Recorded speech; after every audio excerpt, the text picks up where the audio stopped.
ರಾಣಿ ಚೆನ್ನಮ್ಮ ವೃತ್ತದ ಹತ್ತಿರವಿರುವ ಹೊಸದಾಗಿ ನಿರ್ಮಾಣವಾಗಿರುವ ಬಸ್ ನಿಲ್ದಾಣದ ಮುಂದುಗಡೆ ಸುಮಾರು 300 ಆಟೋ ರಿಕ್ಷಾ ಚಾಲಕರು ನಿಲ್ಲುವಂತಹ ನಿಲ್ದಾಣದ ಮುಂದುಗಡೆ ಬೃಹತ್ ಮಟ್ಟದ ಕಟ್ಟಡದ ಬಾವುಟ ಅನಾವರಣಗೊಳಿಸಲಾಯಿತು. ಆದರೆ ಯಾವುದೇ ಮುನ್ಸೂಚನೆ ನೀಡದೆ ಕೆಎಸ್ಆರ್ಟಿಸಿ ಇಲಾಖೆಯ ಅಧಿಕಾರಿಗಳು ಧ್ವಜ ಸ್ತಂಭವನ್ನೇ ತೆರವುಗೊಳಿಸಿದ್ದಾರೆ.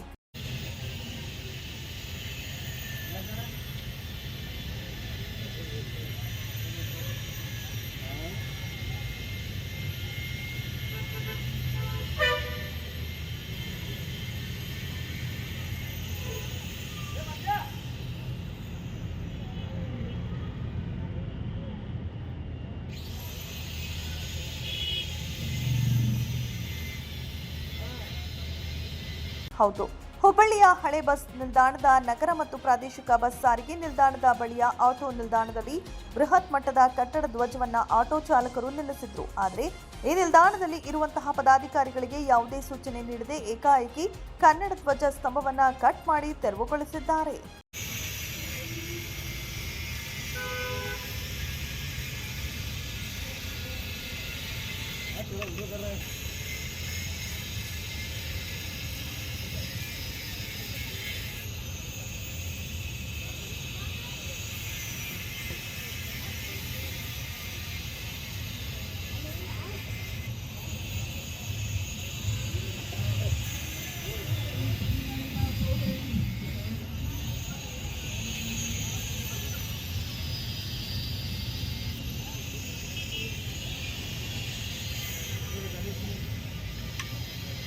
ಈ ಹಿನ್ನೆಲೆಯಲ್ಲಿ ಇಂದು ಮಧ್ಯಾಹ್ನ 3 ಗಂಟೆಗೆ ಉತ್ತರ ಕರ್ನಾಟಕ ಆಟೋ ಚಾಲಕರ ಸಂಘದ ಅಧ್ಯಕ್ಷರಾದ ಶೇಖರಯ್ಯ ಮಠಪತಿ ಇವರ ನೇತೃತ್ವದಲ್ಲಿ ಧರಣಿಯನ್ನ ಆಟೋ ಚಾಲಕ ಸಂಘದಿಂದ ಹಮ್ಮಿಕೊಳ್ಳಲಾಗಿದೆ.